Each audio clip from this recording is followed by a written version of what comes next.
Sa paglipas pa ng mga araw, nagpatuloy ang katahimikan sa kanilang lugar. Si Pepe at Tali noon palaging magkasama upang bantayan ang mga lugar na nakapaligid sa kanila. Hindi naman sila noon gaanong nababahala, lalo pat wala naman silang nakikitang kakaibang pangyayari sa paligid.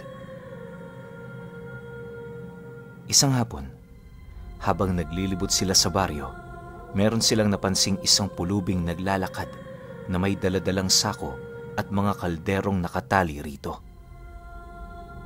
Sa estado ng lalaking yon, mapagkakamalan mo yung naghihirap sa buhay, pero nang mapansin nila Tali ang presensya nito, doon na sila nakaramdam ng kakaiba. Hindi nila mawari pero malakas ang kutob nila. Merong kakaiba sa lalaking yon. Para makumpirma ang kanilang hinala, nagdesisyon silang sundan ito at kumprontahin sa lugar na walang katao-tao. Sa pagpapatuloy ng kanilang pagsunod sa lalaki, nanatili naman silang kampante, gawa ng pakiramdam nila, hindi sila nito natutunugan. Maya-maya pa, nang marating na nila ang parte ng baryong wala gaanong dumaraang tao, nasipat naman nila yung tumigil habang dahan-dahang humaharap sa kanila. Pagsilay ng lalaki sa kanilang kinaroroonan, bigla naman itong ibinagsak ang dala nitong sako sabay hugot sa nilalaman nito. Matapos itong gawin ng lalaking yon, doon bumungad sa kanila ang isang engkantong itim na nasa kaanyuan ng alupihan. Mabilis itong pumupulupot sa katawan ng lalaki mula bewang hanggang leeg. Pagkapit ng mga kuko sa balat nito, doon na yun nanatili hanggang sa mabaling na ang kanilang atensyon sa lalaking nagtatangan ng nilalang na yon. Habang patuloy nilang pinakikiramdaman ang galaw nito, pasimple naman nilang inihahanda ang kanilang mga armas hanggang sa masipat naman nila yung merong hinugot na kakaibang bagay sa bunganga ng alupihang nakakapit sa katawan nito. Makalipas lamang ang ilang minuto, doon nila nasilayan ang isang pangil na nakuha nito sa loob ng alupihan. Ano man ang bagay na yan, nasisiguro ni Tali, hindi yun makakabuti sa kanilang sitwasyon. Pagbaon ng lalaki ng pangil sa braso nito, doon nila tuluyang napagtanto na isa yung mutya para sa lakas. Maya-maya pa, nag-umpisa ng mag-iba ang nararamdaman nilang presensya sa lugar hanggang sa hindi naglaon, tuluyan itong nanumbalik sa normal. Pagsilay nila sa pagmumukha ng lalaki, nasipat naman nila yung nakangisi habang bumubuka-buka ang bibig na parabang nagpapakawalayo ng usal sa buong paligid. Pagtahimik nito, mahinaho naman yung naglakad papalapit sa kanilang kinaroroonan habang nagwiwika yun ng, "Batid kong nagtataka kayo sa inyong mga nakikita. Sigurado ako, ngayon pa lang kayo nakasilay ng katulad ko. Pero huwag kayong mag-alala. Maya-maya lang, malalaman nyo rin kung ano ang inyong kinakalaban."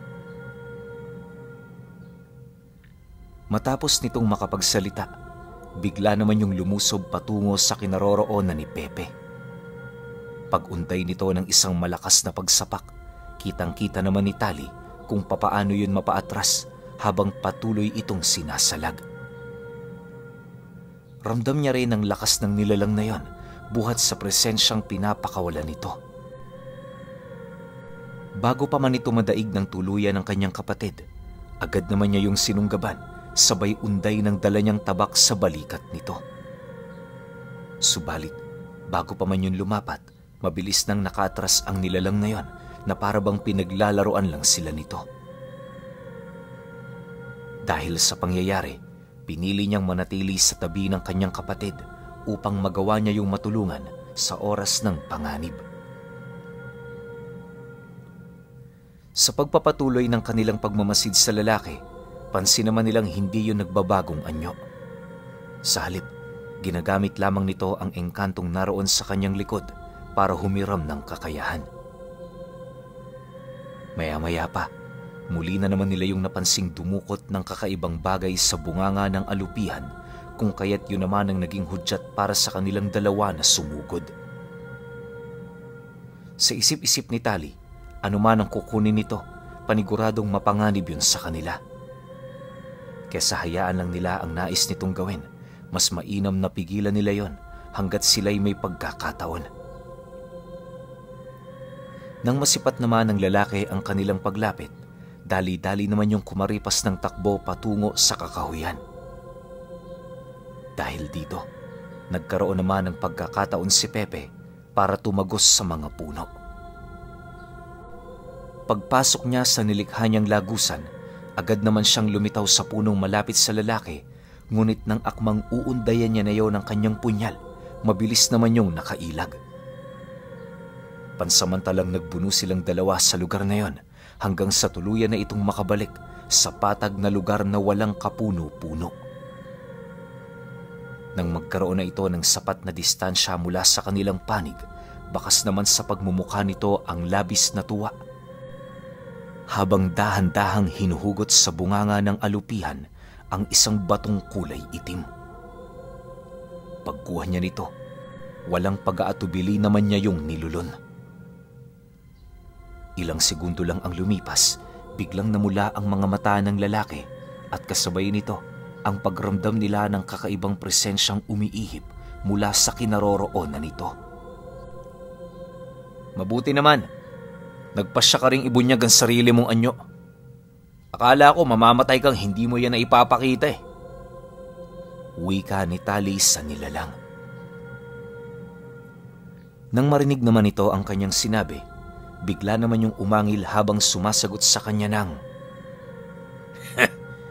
Masyado kang kampante sa tangan mo. Kahit hindi ko gamitin to, kayang-kaya ko kayong pagsabayin. Sinasabi ko sa iyo, pagsisisihan nyo na nakita nyo pa ang anyo kong ito. Kasabay ng pagwika ng nilalang na yon ay ang bigla namang pagbalot ng dugo sa buong katawan nito. Hindi naglaon, paghiwalay ng malapot na dugo sa katawan ng nilalang, doon nila tuluyang nasilayan ang kakaiba nitong anyo. Paglalarawan ni Tali sa nilalang na yon, parang maihahalin tulad mo ang kaanyuan nito sa isang sigbi na kalahating tao. Meron yung daladalang sibat na kulay itim na parabang kaparte din ng katawan nito. Ang mas ikinagulat pa nila sa lahat ay noong masipat nila ang buntot ng nilalang na yon na merong matalas na dulo. Aminado silang magkapatid. Yon ang unang pagkakataon na makasilay sila ng ganoong uri ng gabunan. Lubos naman yung naging kagilagilalas para sa kanila sa kadahilan ng hindi nila inaakala na umiiral pala ang ganoong nilalang. Dala ng matinding kuryosidad ni Tali, pinilit niyang itanong sa nilalang kung saang hanay bayo ng pamilya ng mga aswang na bibilang. Nang marinig naman ito ang kanyang sinabi, napangisi lang naman yun sa kanya habang sumasagot ng, Kugot. Lahi kami ng kugot. Matapos nitong makapagsalita, bigla naman itong ibinato sa kanila ang hawak-hawak nitong sibat. Nang bahagyang nabaling sa armas na yon ang kanilang mga atensyon, hindi na nila napansin pa ang mabilis na paglaho ng gabunan sa mismong kinatatayuan nito. Hindi pa man o nakakalapit sa kanila ang sibat, bigla yung lumitaw sa kanilang tabi at walang habas sila nitong inatake. Mabuti na lang, malilikse ang kanilang mga katawan kung kaya't nagawa nilang maiwasan ang dulo ng buntot nito at ang mga matatalas nitong kuko. Pag-atras nila ng bahagya, agad namang kinuha ng nilalang ang lumipad nitong sibat, sabay muling bato nito patungo sa kanilang kinaroroonan. Napaka-agresibo ng nilalang na yon, kung kaya't bakas sa kanilang pagmumuka ang matinding pagkagulat. Halos hindi na nga nila mawari kung ano ang kanilang gagawin maliban sa pag-ilag dahil sa bilis ng mga pangyayari. Pagkaraan pa ng ilang minutong pakikipaglaban nila, Napilitan ng gumamit ng abilidad ang magkapatid upang salagi ng pag-atake ng kanilang kalaban. Paglitaw ng tinawag niyang tubig sa lupang kanilang kinaroroonan, kisap mata lang naman ang naging pagitan nang biglang maging kawangis niya ang mga tubig na lumitaw sa lupa. Dahil dito, bigla namang napatigil sa pag-atake ang gabunan upang mapakiramdaman kung ano ang susunod nilang hakbang. Sa pagkaantala pansamantala ng labanan, wala namang ibang ginawa si Tali kundi pagmasdan ng nilalang. "Oh, ba't ka tumigil? Wala pa naman akong ginagawa ah. Sige na, sumugod ka na." Wika ni Tali sa nilalang na yon. Nang marinig naman ito ang kanyang sinabi, umangi lang naman yon habang sumasagot ng, "Hindi ako kasing hangal ng mga nakaraang kalaban ninyo. Kaya nyo sila natalo sapagkat hindi sila marunong mag-ingat at gumamit ng utak. Ibahin nyo ako sa kanilang lahat." Kasabay ng pagwika nito ay ang dahan-dahan naman itong paglapit sa kanila habang inihahanda ang hawak nitong sibat. Pagkaraan pa ng ilang minutong pagmamasid, ibinato ng nilalang na yon sa kawangis ni Tali ang hawak nitong armas na siyang naging sanhi upang tumarak yon sa tubig na katawan ng kanyang kopya.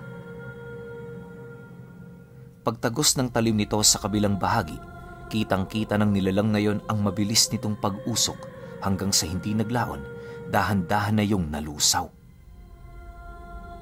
Dahil sa pangyayaring yon, kampanteng inilahad ni Tali sa kanyang kalaban kung ano ang nilalaman ng tubig na naging kawangis niya.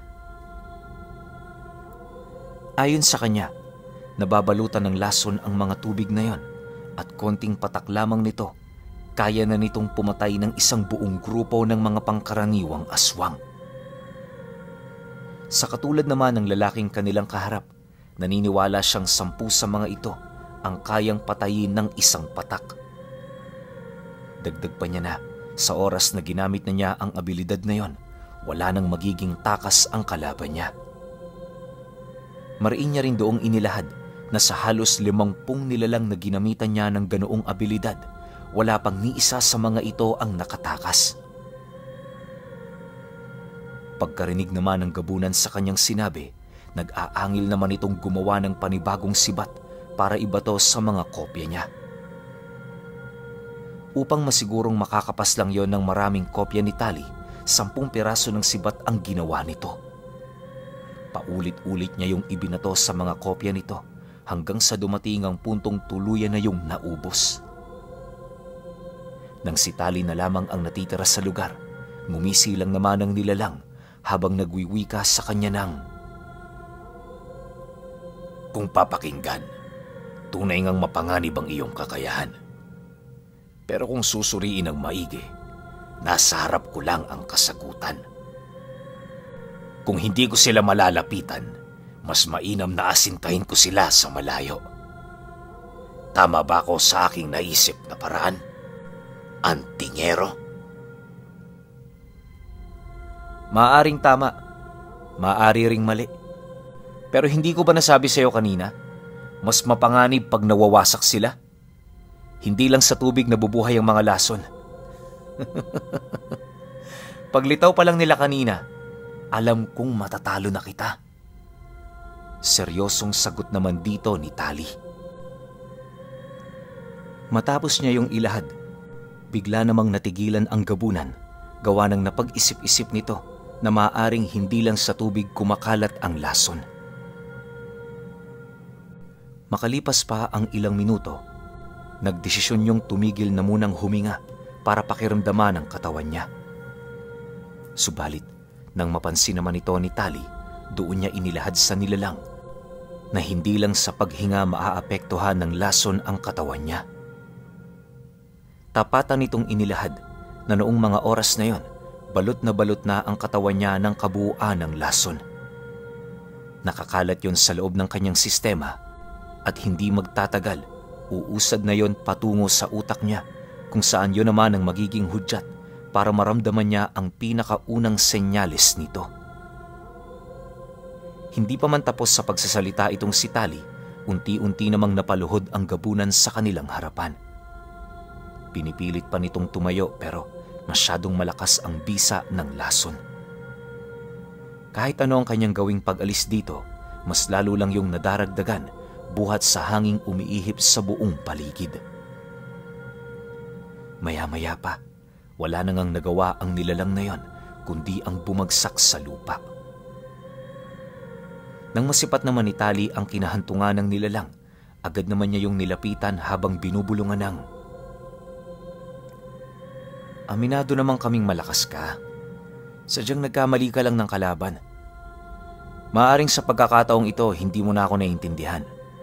Pero kahit papaano, nais ko lang tong sabihin para malaman mo naman ang naging dahilan ng kamatayan mo.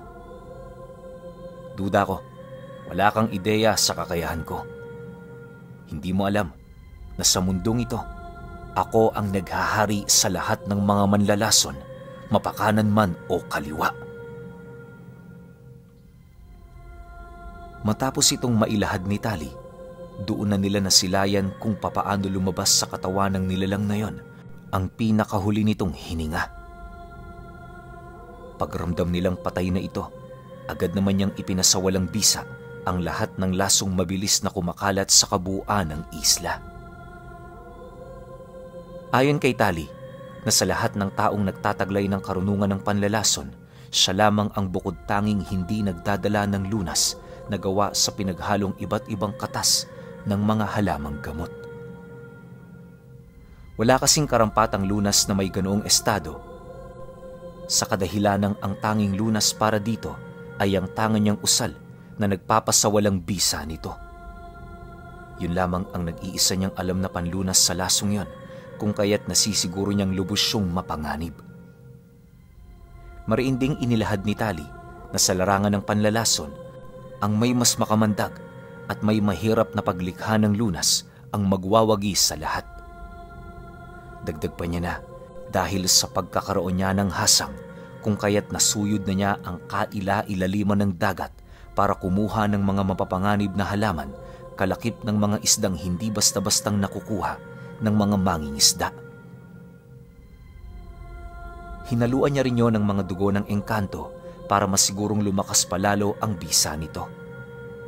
Halos ilang dekada niya rin yung ginugulan ng atensyon para lamang makabuo ng isang mabisang panlunas para dito. Inilahad niya rin na dahil sa panganib na dulot nito, kung kaya't bibihira niya lamang yung gamitin. At sa oras din na pinakawalan na ito ni Tali, mabilis yung kakalat sa lahat ng elementong nakapaligid sa kinaroroonan niya. May kakayahan din yung kumapit sa apoy, mga hayop, puno, lupa, hangin, at iba pang mga elementong nanananahan sa mundo. Hindi rin basta-bastang namamatay ang mga lason sa kadahilanang pinagtitibay pa yon ng kanyang mga usal. Sa pagbalik ng katahimikan sa paligid, doon nila napansin ang paggapang papalayo ng alupihang nakakapit sa katawan nito.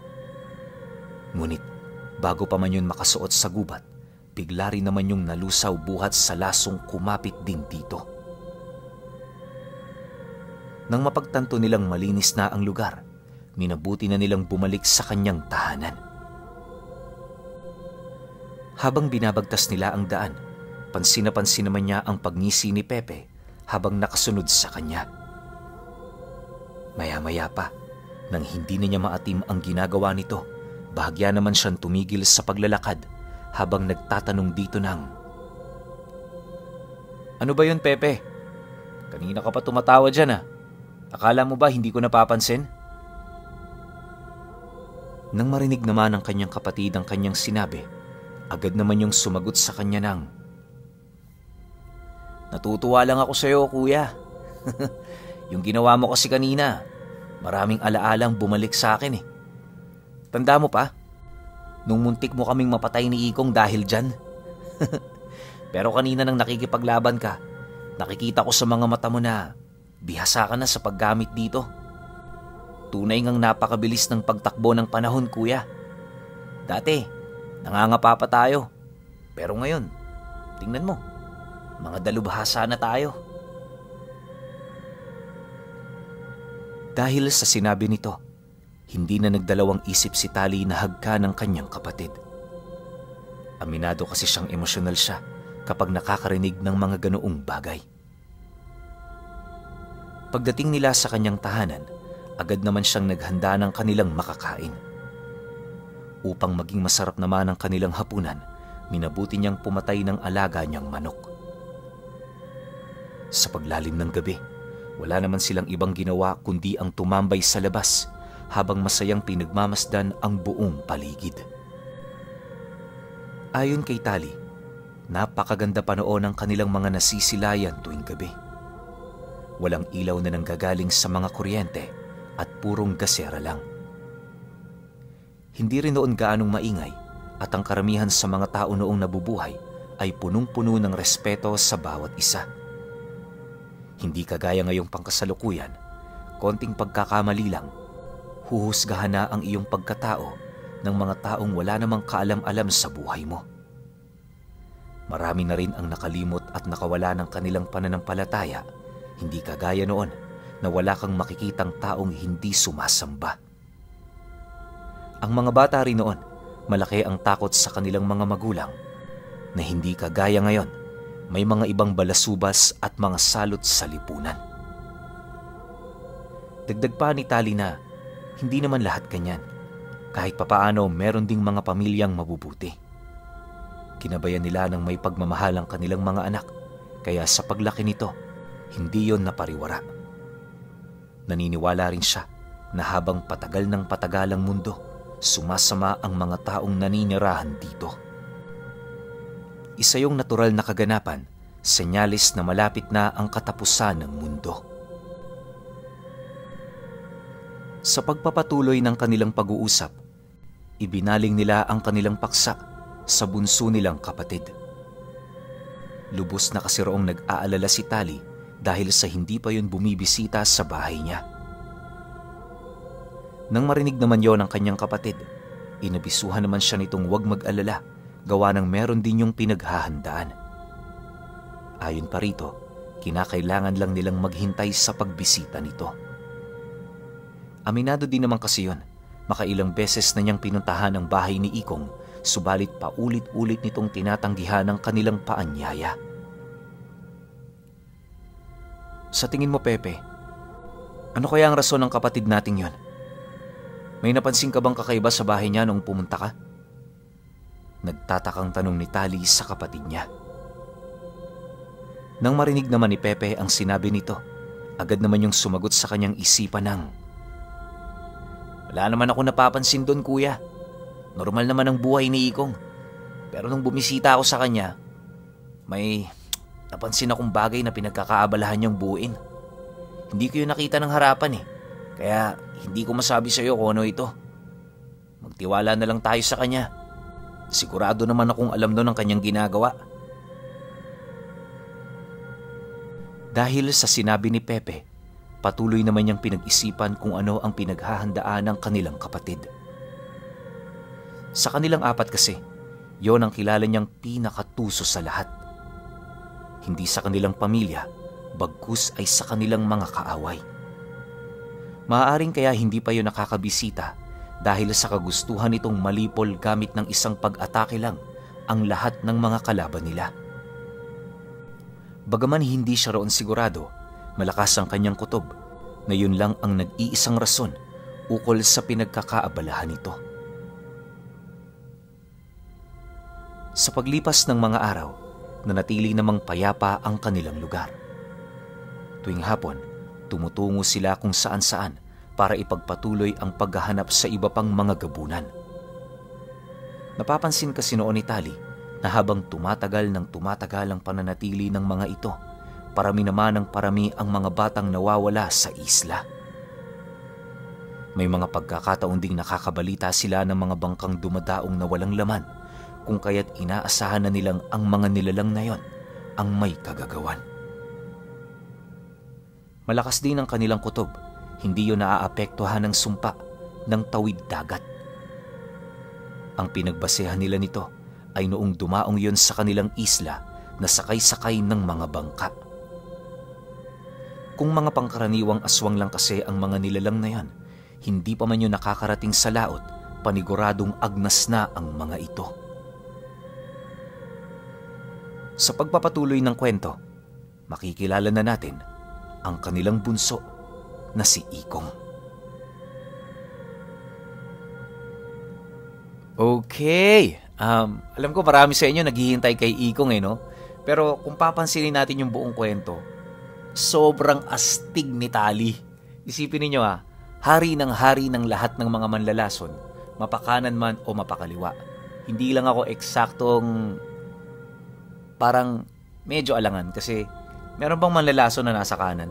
Siguro manggagayuma, pwede pa no? Pero lason sa kanan, pero para medyo napaisip ako ng konti. Pero hayaan natin, pakinggan muna natin yung buong serye. Baka kasi may ipapaliwanag siya tungkol doon.